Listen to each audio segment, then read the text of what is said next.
വസ്തു അളക്കുന്നതിന് 3000 രൂപ കൈക്കൂലി വാങ്ങുന്നതിനിടയിൽ താലൂക്ക് സർവേയർ വിജിലൻസിന്റെ പിടിയിലായി.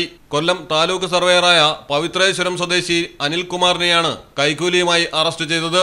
പരാതിക്കാരന്റെ ഭാര്യയുടെ പേരിലുള്ള മുളവനയിലുള്ള 2.5 സെന്റ് വസ്തു അളക്കുന്നതിനാണ് 3000 രൂപ പ്രതി കൈക്കൂലി ചോദിച്ചത്. വസ്തു അളക്കാനായി കഴിഞ്ഞ വർഷം ഡിസംബറിൽ കൊല്ലം താലൂക്ക് ഓഫീസിൽ അപേക്ഷ നൽകിയിരുന്നു.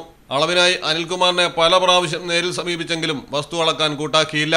അളക്കാത്തതിന്റെ കാരണം തിരക്കിയപ്പോഴാണ് 3000 രൂപ കൈക്കൂലി ആവശ്യപ്പെട്ടത്. വിവരം പരാതിക്കാരൻ കൊല്ലം വിജിലൻസിനെ അറിയിച്ചു. ഡിവൈഎസ്പി സാനിയുടെ നേതൃത്വത്തിലുള്ള വിജിലൻസ് സംഘത്തിന്റെ നിരീക്ഷണത്തിലായിരുന്നു പിന്നീട് അനിൽകുമാർ. രാവിലെ വസ്തു അളന്ന ശേഷം പരാതിക്കാരനിൽ നിന്ന് പണം കൈപ്പറ്റുന്നതിനിടെയാണ് പ്രതിയെ പിടികൂടിയത്. മലയാളം ടെലിവിഷൻ, കൊല്ലം. ഇപ്പോൾ മിത്ര ഡയമണ്ട്സിൽ നിന്നും പ്ലാറ്റിനം കപ്പിൾ റിങ്ങുകൾ സ്വന്തമാക്കൂ. ഓർഡർ ചെയ്ത് വെറും 3 ദിവസങ്ങൾക്കുള്ളിൽ. മിത്ര ഡയമണ്ട്സ്, മാറുന്ന കാലത്തിന്റെ ആഭരണ സങ്കല്പങ്ങൾക്കൊപ്പം. മിത്ര ഡയമണ്ട്സ്, താഴെപ്പാലം, തിരൂർ.